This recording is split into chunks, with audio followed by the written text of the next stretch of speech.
Mr. Speaker, this Labour government has failed the British public at every turn. But perhaps the most immediate and visible failure, one that poses an immediate and direct health risk to the people of Birmingham, is the appalling financial mismanagement of Labour-run Birmingham City Council. After more than a decade of Labour control, their incompetence has led to mountains of uncollected rubbish piling up on every street, so vast that it can be seen from satellites orbiting space. It is nothing short of a disgrace and a damning indictment of Labour's inability to govern. Will the Prime Minister take urgent action to protect the public health and the people of Birmingham by immediately deploying the... Order. We're meant to... Birmingham is in crisis. Piles of trash on the streets, collapsing services and a city council that's flat out bankrupt. After years under Labour control, it's become a cautionary tale. Proof of what happens when leadership is replaced with excuses. And in Parliament, that failure exploded into the spotlight. One independent MP stood up, not to debate, but to expose. With calm fury, he called out the rot. The chamber froze. Keir Starmer, usually composed and scripted, sat in silence. No defence, no spin, just a Prime Minister cornered by the truth. This wasn't a political jab. It was a reckoning. What was meant to be just another Prime Minister's questions turned into something far more brutal. Starmer arrived with his usual script, polished stats, vague reassurances, and that rehearsed calm. But none of it mattered, because that MP didn't hold back. He tore through the facade, hammering Starmer on broken promises, rising poverty, and a party that stopped listening to its people. The chamber shifted. Prime Minister. Well, I've said the situation in Birmingham Council is completely unacceptable, but he might want to tell his constituents that we've delivered 2 million extra appointments for the NHS, so waiting lists are coming down for his constituents. We've delivered the national living wage, a £1,400 increase, including for his constituents. We've got record investment into this country, growing the economy, including for his constituents. Starmer tried to reply, but his voice was thin, his confidence cracked. For the first time in a long time, he wasn't in control. He was exposed. The attack zeroed in on one of Labour's most painful failures, the WASPy women.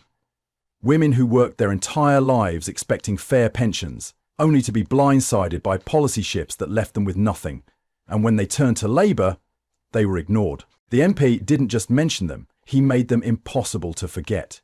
He spoke of skipped meals, freezing homes, and broken trust. While Labour found money for select groups, these women were left behind. It was personal, it was public, and it stung. Starmer had no answer, just vague talk about tough decisions, which only made things worse. Because this wasn't a financial debate, it was about dignity, and Labour, under Starmer, had abandoned it. Then came the knockout punch. Birmingham. Once a Labour stronghold, now a symbol of everything broken. The MP laid it bare. Years of arrogance and neglect had turned the city into a disaster zone. Trash stacked on every street. Essential services gutted. Local governance in freefall. And who was responsible? Labour, Starmer's party. You want to run a country? The MP asked. Try running a city first. The chamber reacted instantly. Some MPs shifted uncomfortably, others nodded. Because the failure wasn't theoretical, it was visible. Starmer tried to explain, blaming historic issues, but the damage was done. The truth had already landed, and everyone felt it. What followed next wasn't just criticism, it was an unravelling. The MP turned from local failures to a bigger question. Who does Keir Starmer really represent? Because it's no longer the working class. Not the unions, not the grassroots members. Starmer's loyalty, the MP argued, lies elsewhere. He listed purged councillors, silenced activists, and policies quietly dropped the moment they threatened corporate interests. Rail, energy, water, once promised for public ownership, now handed back to the market. The Labour leader wasn't exposed as dishonest. He was revealed as calculated. Managing a brand, selling stability to donors, not hope to voters. And this time the Labour benches stayed silent. Not in protest, just stunned. The MP wasn't done. He started naming names. Party officials, donors, pressure groups, all tied to Labour's quiet shift away from principle and toward power. He spoke of insiders silencing dissent, of MPs banned from protesting, and of human rights ignored when inconvenient. One by one, the illusions fell. Starmer wasn't standing neutral. He was standing calculated. The MP painted a picture of a party transformed, not by vision, but by fear. Fear of donors. Fear of backlash. Fear of losing control. And in that moment, Starmer didn't look like a leader. He looked like a man caught playing both sides and losing both. Then the MP took it global. He turned to Gaza, to Rafah, to the dead children and shattered hospitals. And he asked the question no one else had. Where was Starmer when the bombs fell? Instead of defending human rights, the Labour leader had nodded along to the line that cutting off food and water was justified.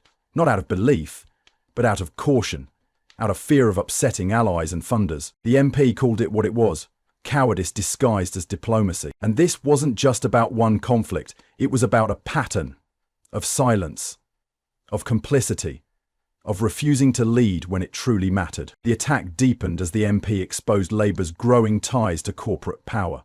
He listed the donors, private equity firms, arms manufacturers, lobbyists, people whose interests didn't align with ordinary voters, but now shaped Labour's agenda. This wasn't speculation. He had the receipts, names, amounts, influence. Labour, he argued, was no longer a party of the people.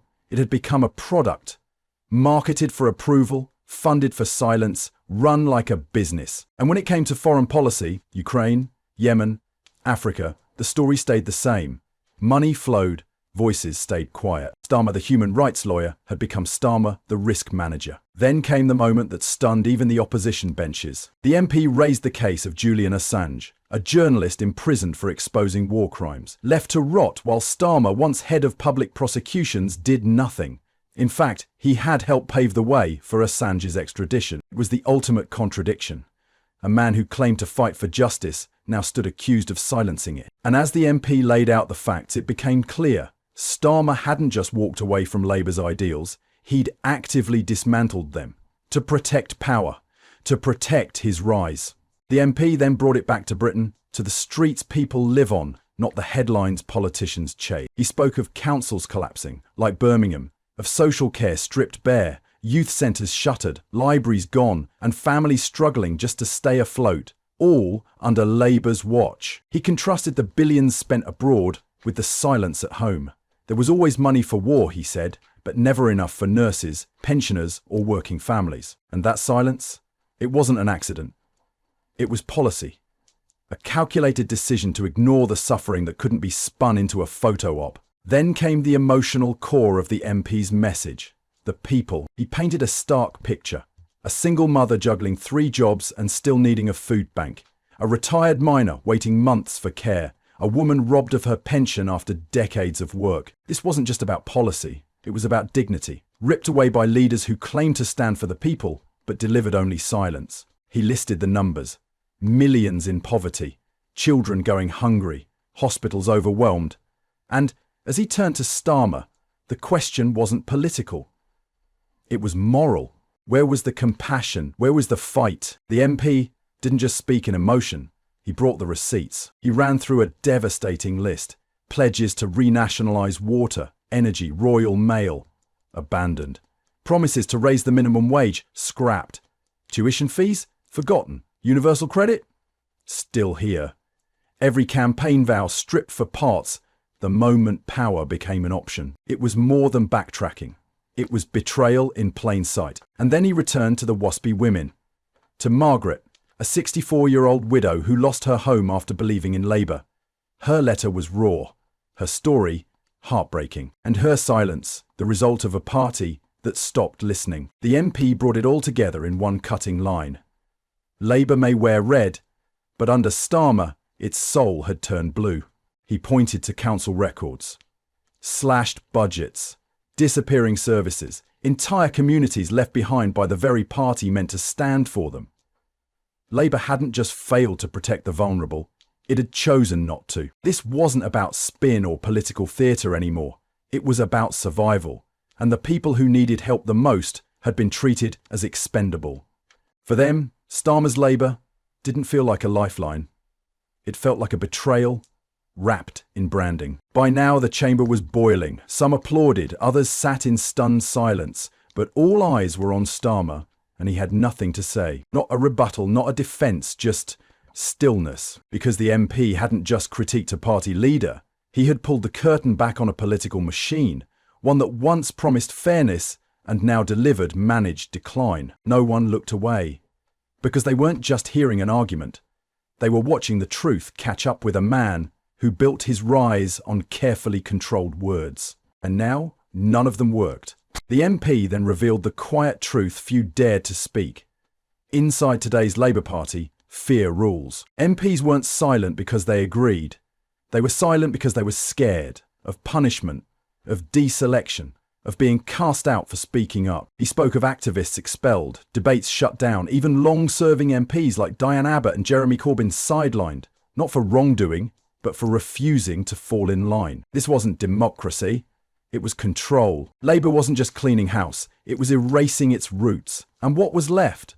A leadership team obsessed with optics, terrified of resistance, and loyal only to power. The MP didn't stop with the internal culture, he went further. He described a systematic purge, members suspended for tweets, local branches starved of funding, conference debates banned, not to build unity, but to crush dissent. He laid out the contrast. Grassroots socialists expelled without process, while corporate donors and private health lobbyists were welcomed with open arms. This wasn't just hypocrisy, it was transformation. Labour, once a movement for the many, had been reshaped into a brand for the few, safe for elites, sanitised for investors, and stripped of its soul. And at the centre of it all was Starmer, not as a reformer, but as the architect. Then came the most damning revelations. What the public never sees. The MP pointed to secret meetings with arms dealers, private dinners with financial moguls, quiet assurances to foreign powers. None of it declared proudly, all of it shaping Labour's direction in the shadows. He wasn't speculating. He was naming sources, referencing documents, tracking the money. And with every word, Starmer's image as a principled leader unravelled further. Because this wasn't a party fighting for change. It was one safeguarding the status quo. The same deals, the same power brokers, just in red ties instead of blue ones. As the MP spoke, a quiet voice emerged from the backbenches. He's saying what we're all thinking. It was barely audible, but it shifted the mood. Suddenly, the room wasn't just listening, it was agreeing. Not openly, but inwardly, because the MP had said aloud what many felt but feared to express. The censorship, the corporate takeover, the fear of speaking out, all of it was real. And the most frightening part? Starmer hadn't denied a word, because deep down, even he knew, the mask had slipped and the truth was out. The MP turned back to the heart of the issue, Labour's identity crisis. This wasn't a party of ideas anymore, it was a party of clones. Safe, scripted, silent. MPs too afraid to represent their constituents unless it was pre-approved by the leadership. He described a machine built to avoid risk, not challenge injustice, to comfort donors, not defend the voiceless. And at the centre stood a leader who didn't want change, just control. Labour hadn't become an alternative to the Tories. It had become a polished replica, designed to calm the establishment, not confront it. The MP's final blows landed with precision. Labour, he said, hadn't just drifted from its roots, it had been rebuilt from the inside out to serve the same elites it once challenged. Oil giants, arms dealers, financiers. The very forces that hollowed out Britain now had a second home in Starmer's Labour. This wasn't about modernising, it was about surrendering. Starmer didn't just inherit a broken system, he made peace with it. Protected it, branded it with a red logo and called it change. But the people watching knew better, because what was once a party of hope now looked more like a fortress of power.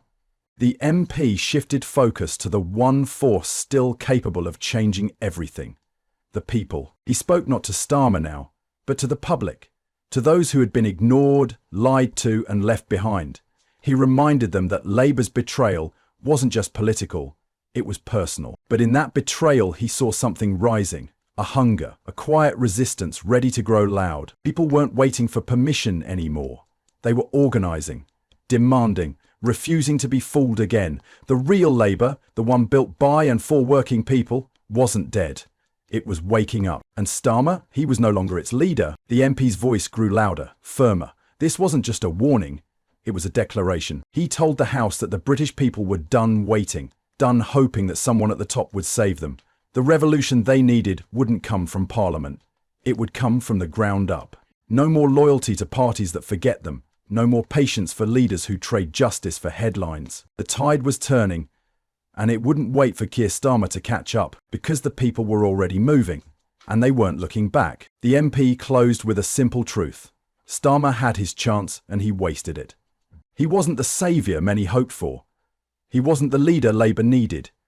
He was just another face of a system that thrives on broken promises and polished emptiness. But outside the chamber, something different was taking shape. People were building their own future, one rooted in fairness, courage, and truth. And in that future, Starmer wouldn't lead. He'd be a footnote, because the movement rising now isn't asking for permission, it's reclaiming power. As the MP stepped back, the chamber was gripped by silence, not out of respect for procedure, but because something real had been said. Something undeniable. Keir Starmer sat frozen, not challenged, not debated, exposed. This wasn't about left or right anymore. It was about truth versus performance, people versus power. And as the MP's final words echoed across Parliament, one thing was clear. The battle for Britain's future had already begun. Not in party meetings or press briefings, but in the hearts of ordinary people who were done being ignored. The silence broke, and a new fight had just taken its place. If you enjoyed this breakdown, please like and subscribe to the channel for more updates like this.